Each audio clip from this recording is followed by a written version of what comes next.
Bueno, en primer lugar agradecerle a la TECAN el haberme invitado a participar en este curso y también agradecer a los inscritos que estén conectados a estas horas, que ya es mucho. Voy a hablar un poco de la autopsia cardiovascular y del protocolo de estudio macroscópico del corazón.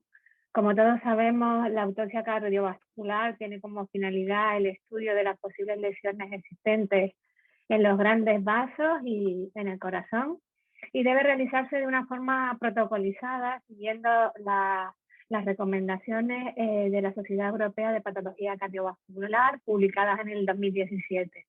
La ventaja que tiene la patología cardiovascular es que en su mayoría es macroscópica. Entonces, un estudio macroscópico protocolizado nos va a permitir diagnosticar la gran mayoría de alteraciones que luego el estudio microscópico en numerosas ocasiones va simplemente a ratificar.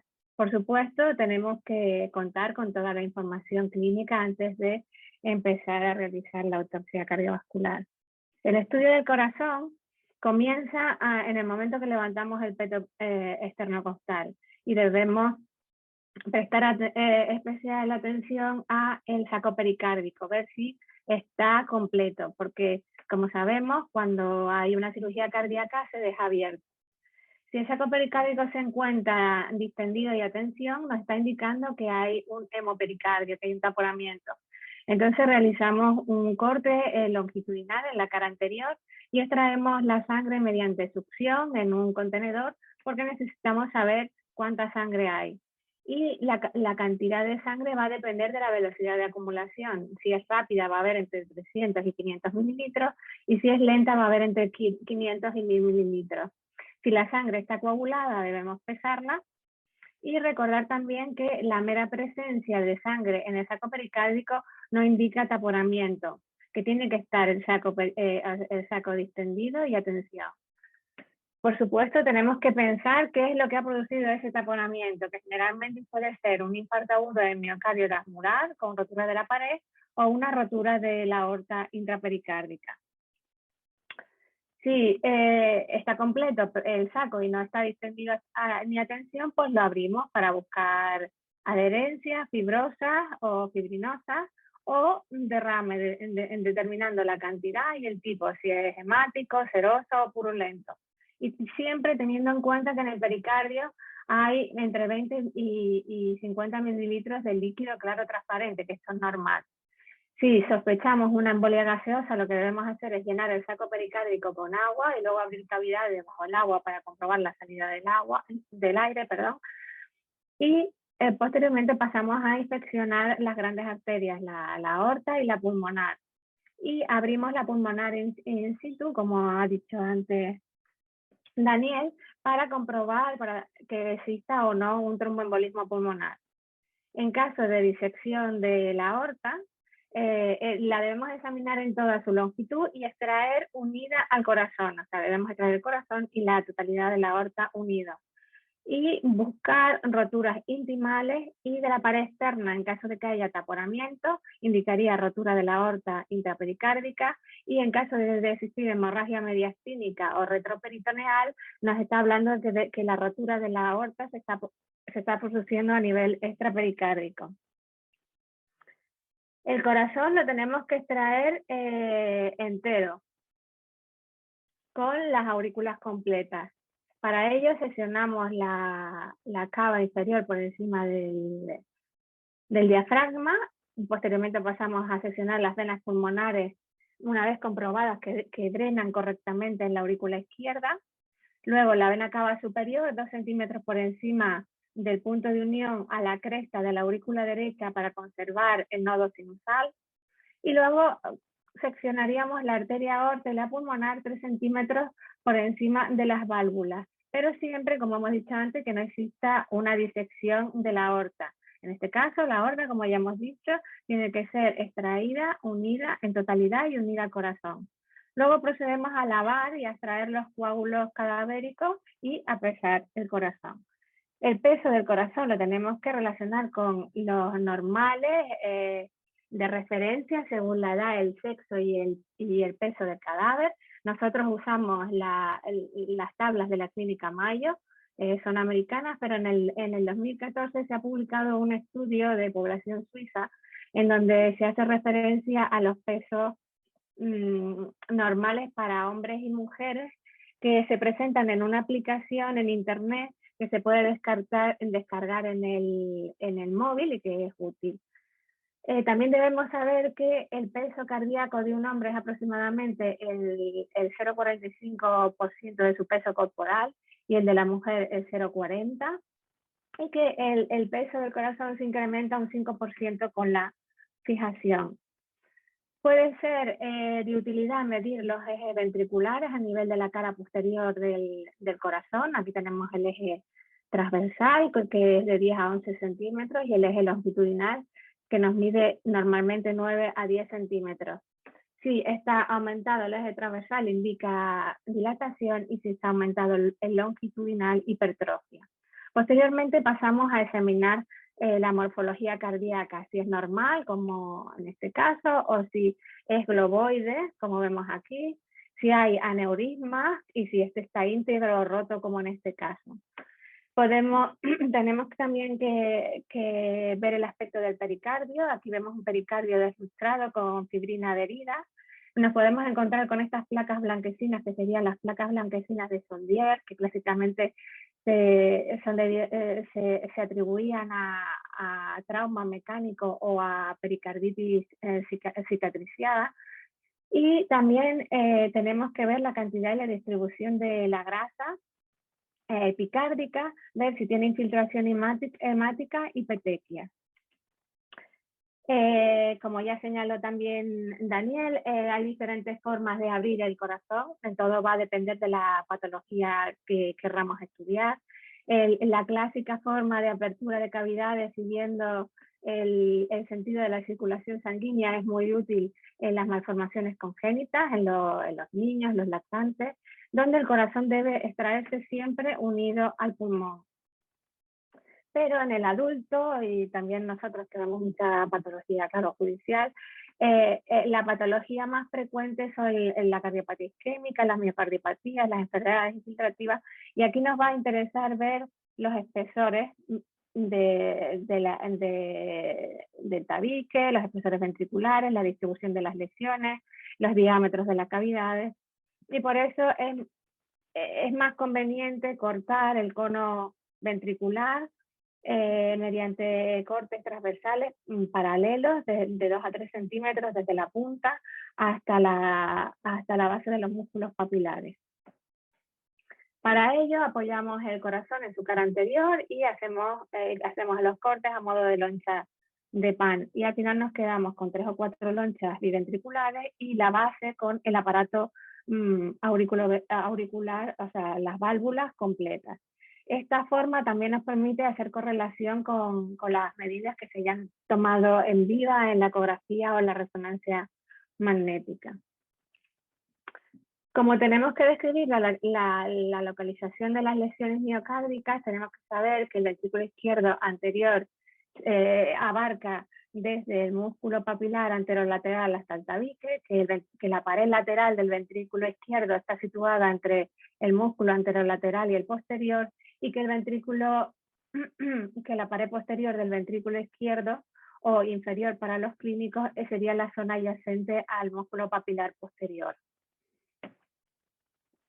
Las medidas de los espesores se realizan en el tercio medio, en la loncha media que hayamos obtenido del tercio medio. Realizaremos medidas del tabique, del ventrículo izquierdo a nivel posterior y también del ventrículo derecho también a nivel posterior, porque para evitar la infiltración grasa que vemos en la pared anterolateral. También tenemos que medir el diámetro de la cavidad ventricular izquierda, sin contar los músculos papilares. Y la dilatación del ventrículo derecho debe valorarse a nivel de la punta. Los espesores normales del ventrículo izquierdo y del tabique se sitúan entre 10 a 15 milímetros y el del derecho entre 3 a 4 milímetros. Espesores superiores indican hipertrofia, pero siempre tenemos que, cuando veamos una hipertrofia hay que relacionarse más que con los espesores de las paredes con el peso del corazón.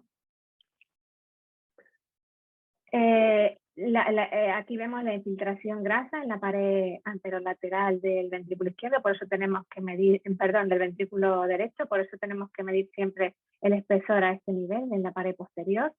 Esta infiltración grasa puede ser de 3 a 5 milímetros en la población normal y puede alcanzar incluso los 10-20 milímetros en los obesos.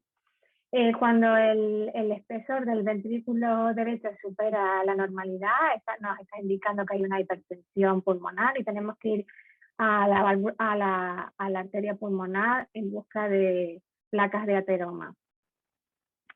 También tenemos que ver el miocardio, ver las lesiones que existan, los cambios de coloración, que indicativos de hemorragia, de isquemia antigua o reciente, y indicar su localización, si está en el tercio basal, en el medio o en el apical, y su distribución, si es subepicárdica, transmural o subendocárdica. Además de medir el diámetro de la cavidad ventricular, tenemos que fijarnos si existe trombos murales como en este caso.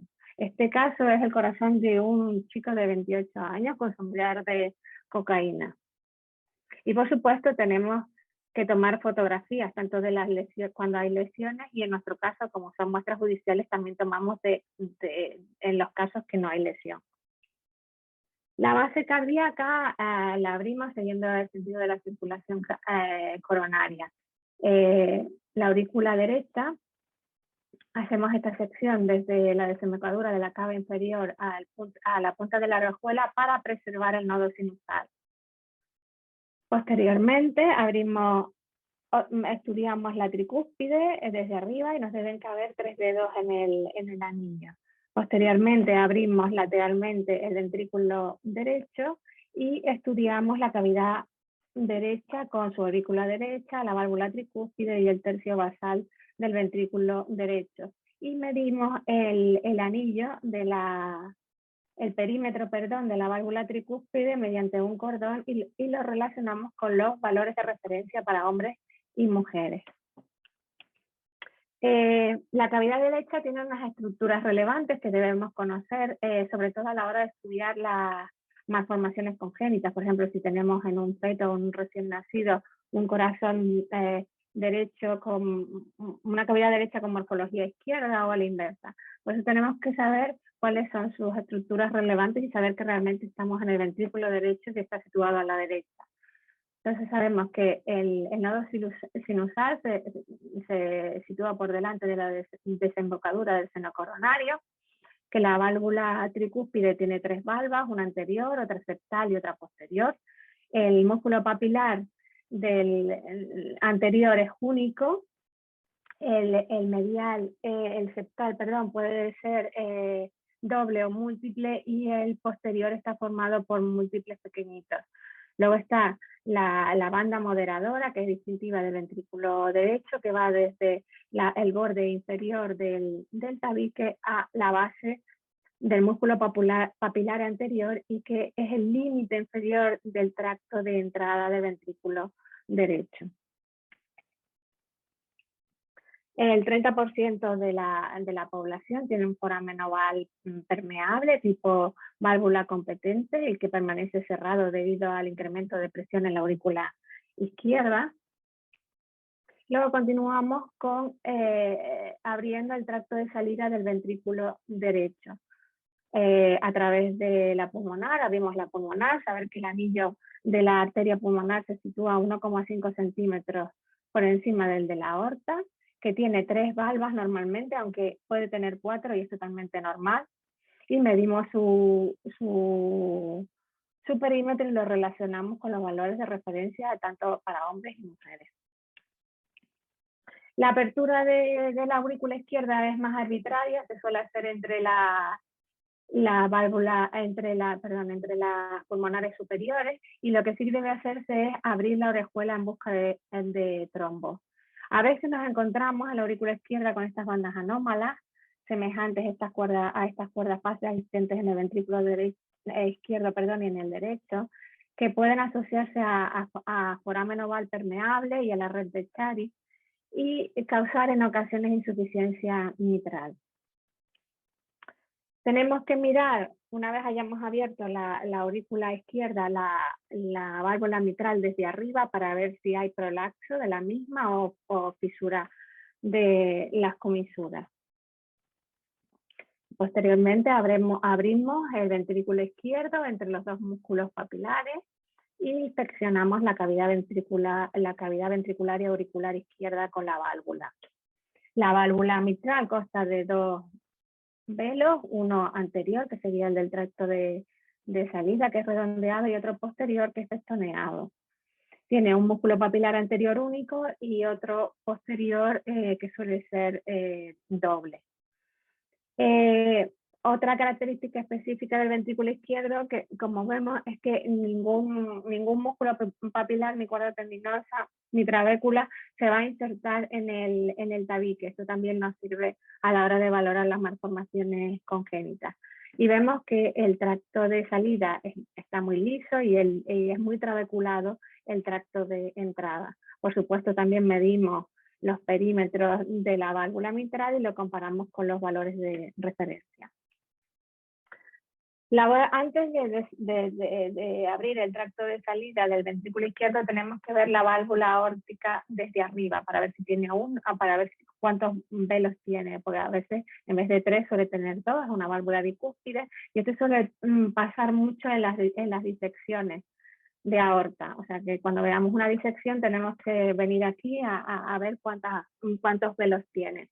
Además del número de velos, tenemos que ver si hay calcificaciones, degeneración valvular aórtica por calcificación, como en este caso, o estenosis. Deben caber 2 dedos por el anillo aórtico.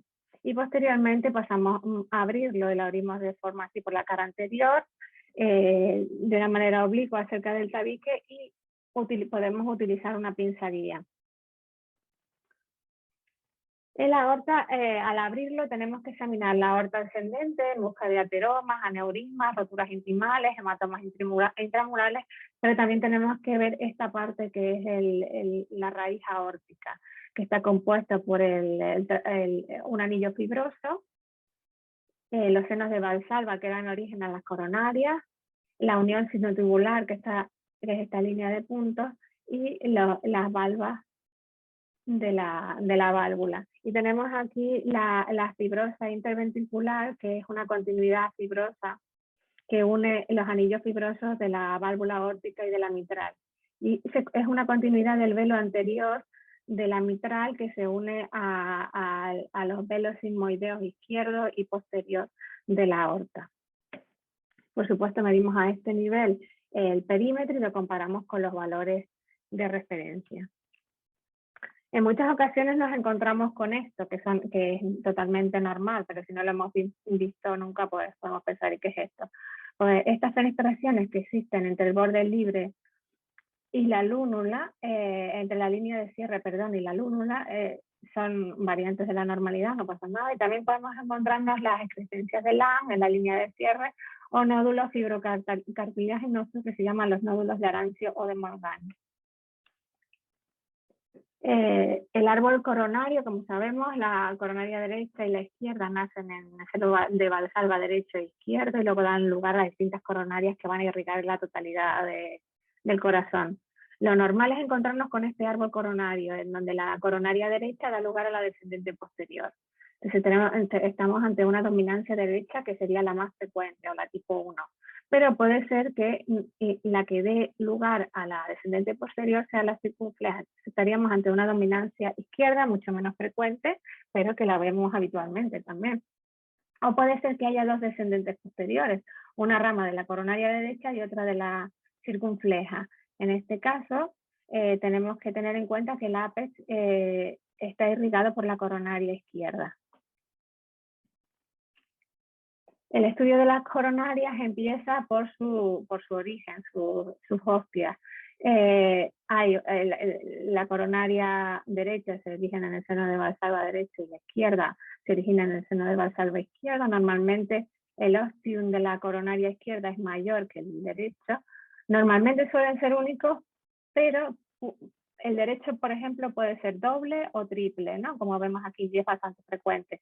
Entonces aquí tendríamos un seno coronario con dos salidas, sería la arteria del nodo, la accesoria, y aquí con 3 que tendría la arteria del nodo y la arteria de la cresta. Y también nos podemos encontrar, pero con mucho menos frecuencia, que el origen de la coronaria izquierda sea doble, o sea que la circunfleja y la descendente anterior se originan de forma independiente. Normalmente los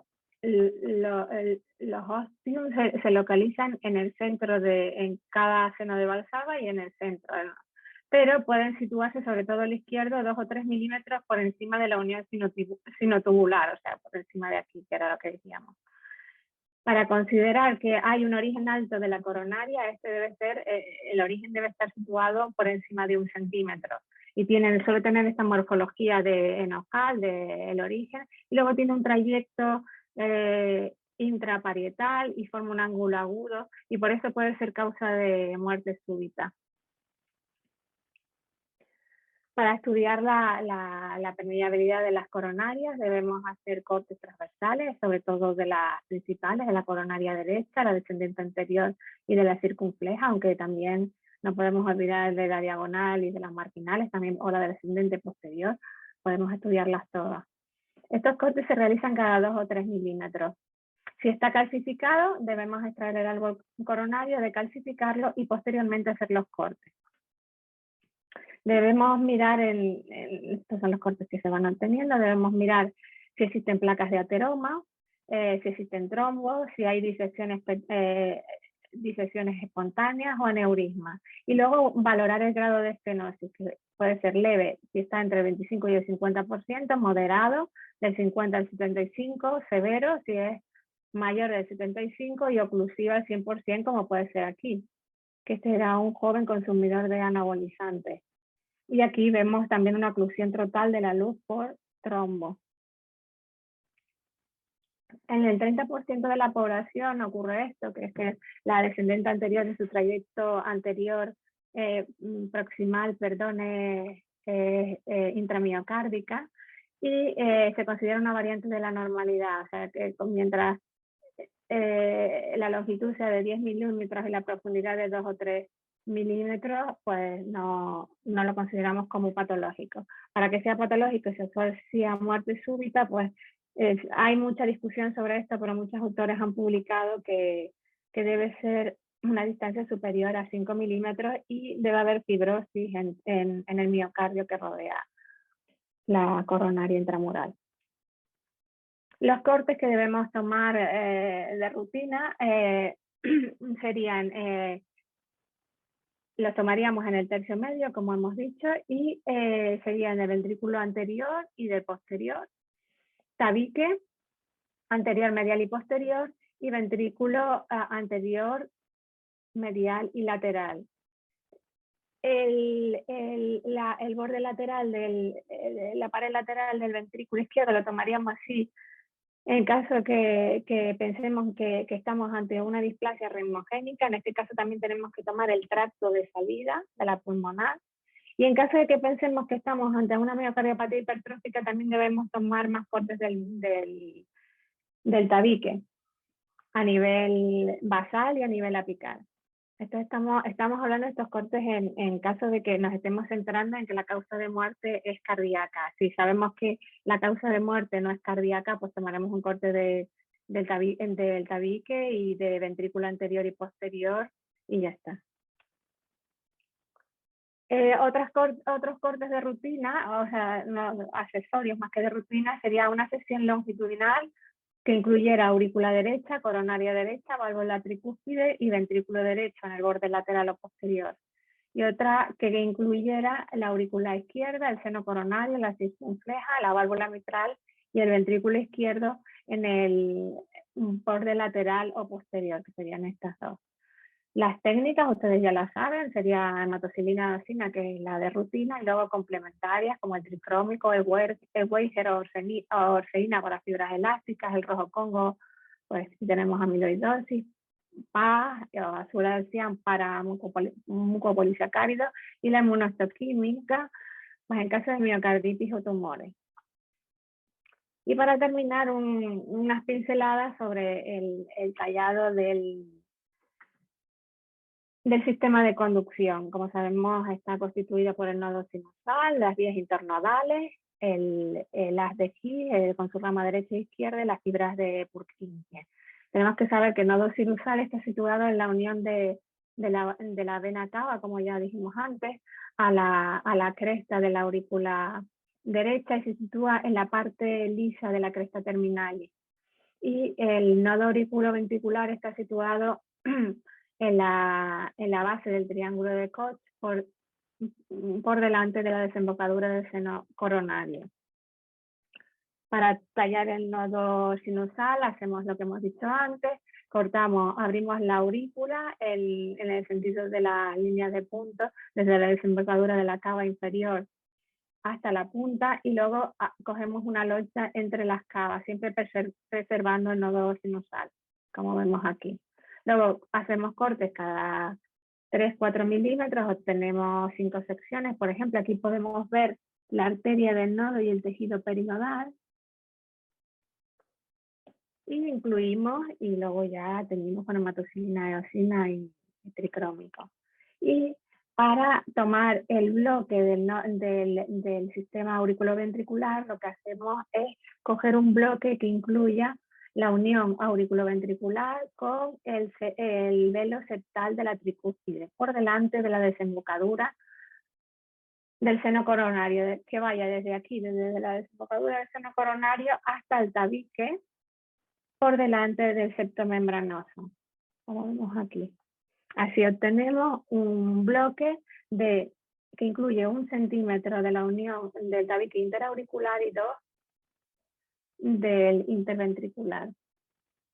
Hacemos cortes varios, cada 3 o 4 milímetros, y incluimos las secciones que queramos y las procesamos, cortamos y teñimos. Y esto es todo, muchas gracias, espero que les haya servido. Muchísimas gracias, Ana. La verdad, puedes dejar de compartir eso. La verdad es que un poco por resumen, creo que tendríamos que, cuando nos llamen para una autopsia, tendríamos que repasar tanto el vídeo de Rafa antes de entrar a la sala de autopsia, el vídeo de Dani para saber cómo enfrentarnos, el tuyo para ver qué hacemos con el corazón y el de Yamile para el cerebro. Vamos. Lo que pasa es que no nos van a dar 3 horas antes de ir a hacer una autopsia, ¿no? Yo te quiero hacer algunas preguntas, ahora reviso el chat, pero lo primero es, nombraste una aplicación para el móvil con el tema de los pesos, si la puedes, si sabes el nombre o puedes repetir un poco. Está en la diapositiva, si quieres comparto otra vez. Perfecto. A ver. Si no, de todas maneras, bueno, como ya les hemos dicho por el chat, se quedarán grabadas y los vídeos se colgarán en el canal de la territorial. Okay, sí. Y una pregunta con respecto al tema del peso, ¿es sin los vasos? Sí, cortando por donde he dicho, o sea, cortando la pulmonar y la aorta 3 centímetros por encima de la válvula. Lo tienes que comparar siempre con los valores de referencia para saber si hay una hipertrofia o no. Preguntan sobre el canal de YouTube. No está oculto, Somaira. Yo de todas maneras les pasaré el enlace. ¿Recomiendas buscar las estructuras cardíacas, o sea, ver las válvulas, ver la salida de las coronarias, una vez fijado el corazón? Sí. Yo lo hago, hombre, nosotros también es que lo hacemos así porque nos lo envían, como he dicho, o sea, con las secciones, porque vemos adultos, a no ser que sea una malformación, ya le dimos, congénita, nos lo envían con las secciones biventriculares y la base aparte. Ellos, los forenses, hacen la parte esa de sección y abren un poco las coronarias. Lo que es importante también es no abrir las coronarias de forma longitudinal, sino siempre transversal y cada 2-3 milímetros. Porque si tú las abres longitudinal no vas a saber el grado de obstrucción. Y si hay algún trombo, lo arrastras. ¿Y crees que pierdes algún dato por no poder valorarlo en fresco o eso es absolutamente innecesario? Hombre, es más cómodo valorarlo fijado, hacer los cortes del cono y luego es más fácil de manejar, porque si haces el corte, no puedes medir bien porque se queda irregular el corte, es distinto. Yo haría los cortes que les indiqué y luego ya valoraría la base, o sea, se va a fijar perfectamente, hacemos miles de corazones, eh, bueno, hacemos bastantes corazones, entonces se fija perfectamente y es mejor así, dejarlo unos días de fijación con esos cortes en forma de rebanada de pan del cono ventricular y luego ya estudiar la base y las válvulas y las arterias. Es siempre más fácil hacerlo así. Te iba a preguntar sobre las coronarias. ¿Los cortes de las coronarias los haces antes de hacer esos cortes, antes de que... No, vas haciéndolo, o sea, lo coges el corazón fijado y vas cortando y vas mirando cada 3, 4, mejor 2 o 3 y te llevas grandes sorpresas porque incluso antes el forense ha hecho algún corte y vamos, lo revisamos y encontramos una trombosis. O sea, es muy importante hacer esos cortes cada 2, 3 milímetros y tú vas siguiendo el trayecto de la coronaria y ahí puedes ver la dominancia también, si la descendente posterior viene de la derecha o viene de la circunfleja, o sea, a la vez que vas siguiendo el árbol coronario. Y coges la zona más obstruida, ¿no? O te puedes encontrar una trombosis o una estenosis severa, entonces coges la zona más patológica. Yo tengo la suerte, no sé si te acuerdas, de tener un vídeo grabado Sí. tuyo tallando un corazón y la verdad es que deberían ponérselo a todos los R1 para que aprendan cómo es el tallado de un corazón. Y es más, me lo pondré cada vez que tenga que tallar uno, que de momento hace bastante tiempo que no me toca. No, y también es importante cuando encuentren una patología, o sea, contar con nosotros, que no tenemos, porque puede ser una miocardiopatía familiar, así que no, o sea, las dudas mandarlos a sitios de referencia, o a Rafa Daniel, perdón, o a cualquier persona que tenga mucha experiencia, porque a veces podemos encontrar por primera vez una miocardiopatía familiar, una arritmogénica, y empiezas a hacer estudios y han fallecido muchas personas, o sea, tíos, ha habido mucha historia de muerte súbita en esa gente y hay que mandar, o sea, hay que congelar sangre para estudios genéticos y hay que hacer un equipo multidisciplinar, mandarlos a las unidades de cardiopatías familiares para que se estudien las familias. Entonces, que en esos casos es importante también que sepamos hasta dónde podemos llegar, como en todo. Sí, no, lo que pasa es que muchas veces, como las autopsias es algo que en la rutina habitual es algo excepcional, siempre nos vemos un poco abocados a hacerlas e intentar resolverlas pues, de la mejor manera que podemos. Y muchas veces no tendemos pues, a tirar de la mano del compañero que está no en tu servicio, sino el compañero que está a lo mejor en algo fuera incluso de la estructura de sanidad, como son ustedes. Entonces, te agradezco que podamos contar contigo. Y no dudo que fluyan los corazones de un lado hacia otro. Voy a revisar por si hay alguna pregunta. David Bongiovanni pregunta si aplicarías este protocolo para el estudio de desplantes cardíacos. No tengo tanta experiencia en eso porque lo que nos dedicamos es a muerte súbita. O sea, trabajamos en el toxicológico y, o sea, examinamos las muestras que nos mandan los forenses. Entonces, no puedo hablarte con seguridad de eso. También supongo que sí se puede aplicar, porque son adultos y normalmente los trasplantes es una miocardiopatía dilatada cuando ya empieza, o una arritmogénica, o sea, patologías que ya no son funcionantes, ¿sí? Nosotros en Córdoba, que yo me dedico al trasplante cardíaco, además Sí. la biopsia endomiocárdica de trasplante y todo eso, y hacemos el protocolo que tú haces. Vale, por Para eso el sí.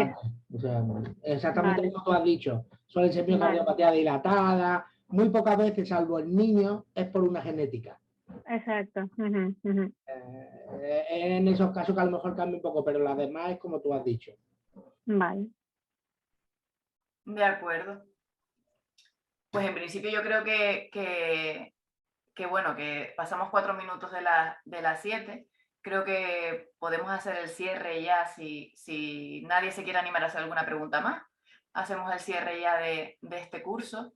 Agradecer de verdad a los ponentes su predisposición, su conocimiento y las ganas de compartir el conocimiento que tienen con nosotros.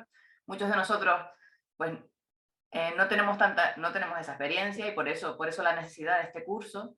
Y creo que ha estado súper bien orientado. Espero que tanto el personal técnico como los residentes, como los patólogos hayan quedado satisfechos. Y espero de verdad que esta sea la primera edición de muchas más que estén por venir. Agradecer también a todos los participantes, decirles que tenemos cerca de 200 inscritos. En los momentos en los que he podido mirar el número de participantes hemos llegado a 150 participantes, lo cual es un absoluto éxito. Yo estoy, vamos, tremendamente contenta.